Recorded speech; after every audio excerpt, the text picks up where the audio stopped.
Ronald Cardema. Representative Cardema, good morning to you. Good morning po, ma'am. Yes, I'm not the My representative. apologies. All right.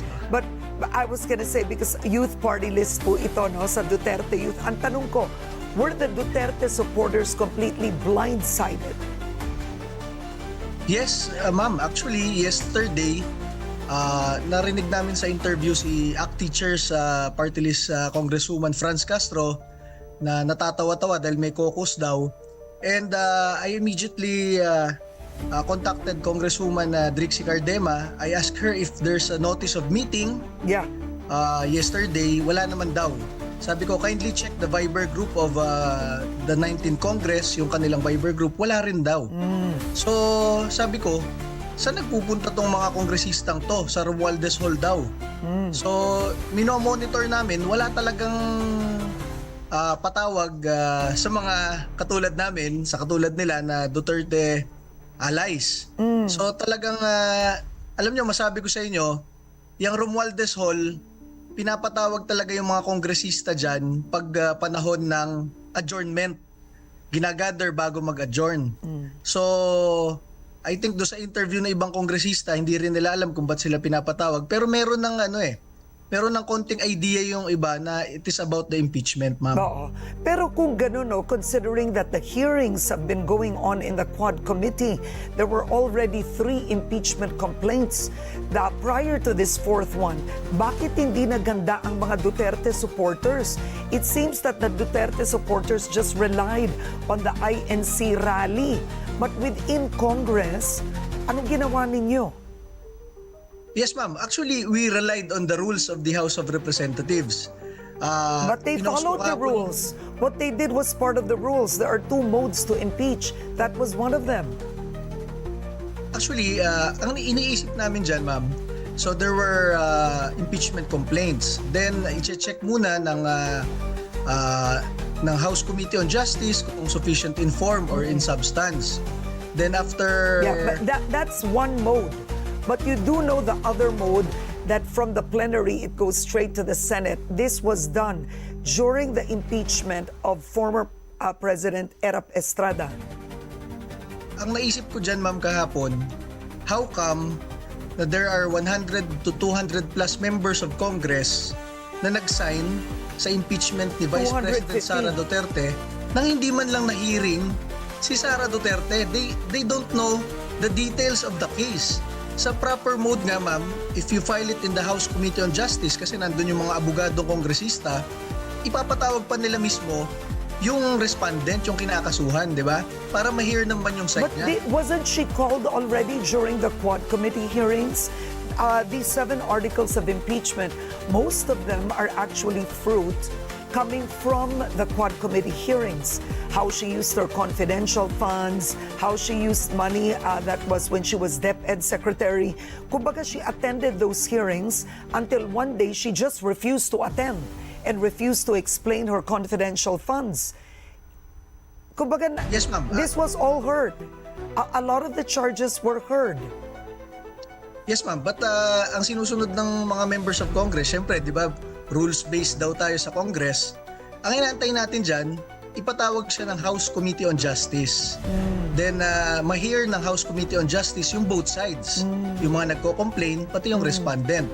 Para ma-weigh in ng mga kongresista kung meron bang basis tong impeachment na ito. Ang nakakagulat, nag-approve na lang yung 100 to 200 kahapon, last day of Congress, na ini-impeach nila yung Vice President Sara Duterte. Nang sa tingin ko, hindi naman nila alam talaga yung details. Kahit magtanungan tayo, magdebatihan tayo dito sa mga 200 plus na ito, baka yung mismong articles of impeachment hindi nila sa ulo o hindi nila alam, ma'am. So yun ang pinagtataka natin, bakit na railroad ng ganun kabilis? Kung ikaw ay kongresista, you are the representative of your district, of your province, you are representing the people of the Philippines. Siyempre gusto rin ng mga Pilipino, dahil ibinoto nila si Sara Duterte, 32 million, na ma-hear yung side ni Sara Duterte, di ba? What are you representing? If you railroad the process, binoto ng mga constituents mo si Sara Duterte as their vice president, di ba? All right. So clearly, the Duterte supporters believe that this was railroaded And you feel that the confidential fund hearing that was conducted by the Committee on Good Government was not sufficient to impeach her. Yes, ma'am. Because in Congress, kahit nga isang kongresista na biglang magtuyo lang, pwede ka na mag-file immediately in the afternoon ng isang House resolution to investigate yung kaaway mo sa buhay. So if the matter is being heard by the Quadcom, it is not the proper forum. Okay. Ayon sa rules of impeachment proceedings, it is the House Committee on Justice. And nakalagay dyan, kung merong inaakusahan, ipapatawag mo para marinig rin yung side po niya. Oo. Tungkol sa impeachment, ma'am. Ano ang plano ngayon ng mga Duterte supporters? Now it's in the Senate already. There was already an INC rally. But ano ang plano po ng grupo ninyo and the other Duterte supporters in the lower house? Yes, ma'am. Sa amin sa Duterte Youth Party List, kinolekta rin namin yung listahan ng 200 plus na kongresista kahapon. 215. Gusto namin i-publish yan. Okay. Kasama yung mga mukha nila at kung anong tinatakbuhan nila ngayon 2025. Gusto namin ipakita sa taong bayan na tanungin mismo nila itong mga kongresista nila if they represented their constituencies yesterday nung bumoto sa kanila. Kasi masabi ko sa inyo, 200 plus yan. Ang kaya ko lang i-cite yung mismong kongresista ko dito sa Calamba, Laguna. Alam nyo, I just found out yesterday that Vice President Sara Duterte got more votes than our mayor, than our vice mayor, than our congressman. So kung yung congressman namin, si Cha Hernandez, ay bumoto against kay Sara Duterte kahapon, sinong constituency yung nirepresent niya? Sara Duterte got more votes in Calamba City than her, than our mayor and than our but then vice mayor. but Chairman, but in getting more votes, that's not an absolute. At the end of the day, an impeachment process holds sitting officials accountable. In other words, just because you were voted and you were very popular, that was the Erap story too, right? And he was impeached for accusations of graft and corruption and eventually plunder as well. So ganun din yun.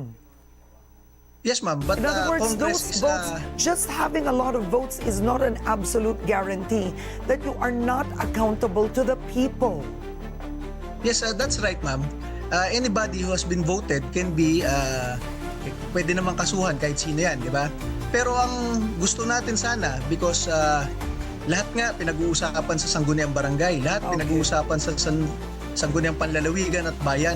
Bakit itong pinakamataas na venue for debates and discussion ng Pilipinas, the House of Representatives, ba't hindi pinag-usapan yung kinakasuhan? Ba't hindi ipinatawag at na-hear man lang yung kinakasuhan? Ang akala namin, susundin tong published rules of procedure in impeachment proceedings na ipapatawag ang Vice President sa House Committee on Justice para ma-hear yung side niya. Okay. Ang ginakagulat mo dyan, Ma'am Karen, paano nangyari na merong 100 to 200 members of Congress on last day of session can decide outrightly that Sara Duterte should So be what do you impeached think without happened? hearing her side? That's my last question, if you can answer ma'am. quickly. Why do you think last session day before Congress adjourned, suddenly there are 215 congressmen who signed? Why? Because it is the adjournment of Congress in an election year. So sinabi ko nga sa inyo, every adjournment day in Congress after a few months, pinapatawag talaga lahat sa Romualdez Hall para At ano ba nangyayari doon? Ba't palagay mo bumoto sila? Ang balita ko, merong mga pondo na nakalagay for later release. Ibig sabihin, it is a conditional release of funds. So, if you have been promised millions or hundreds of millions of funds and you do not commit yesterday, baka hindi ma-release yan kasi for later release yan, FLR yan. Diba, ma'am? Ang masabi ko po sa inyo, totoo yung sinasabi ni Mayor Magalong na 777. Last year, we have been invited to the Bagong Pilipinas Servicio Fair. Okay. Ang sabi sa amin ng mga kapwa kongresista, if you attend, you will be given 777 or 21 million worth of funds in each attendance. Pero masabi namin dyan sa Duterte Youth Party List, we have not attended a single event kahit na ini-invite kami kasi nahihiya kami sa Pangulong Duterte at kay Vice President Sara Duterte na mamemera kami ng ganon. Okay. So yung sinasabi ni Mayor Magalong, narinig ko sa kanya kasi, totoo yun. So isa pang maliban sa 777 na yan, last day of session nga kahapon in an election year. So ang balita rin dyan, kasi napagkikwentuhan naman ng mga kapwa kongresista, meron mga pinapangako kahapon na for later release. Okay. So kailangan pag pumirma ka kahapon, panindigan mo yon kasi hindi rin i-release kahit na pirmahan mo. Ang masabi ko lang po lastly, ang kakapal naman ng pagmumukha natin sa Kongreso. Naghahabol naman tayo ng sobrang pondo at pera na yung pinagkatiwalaan ng taong bayan katulad ni Sara Duterte na lahat kayo lumalapit para magpa-picture at mag-Duterte feast ng 6 na taon, kaya nyong pirmahan ng impeachment nang hindi pa nahihira ang kaso mismo. On that note, I want to thank you so much for joining me today. We're glad to have your side, the Duterte side, on Head Start. We do hope to speak with you again. Duterte Youth Party List Chairman Ronald Cardema.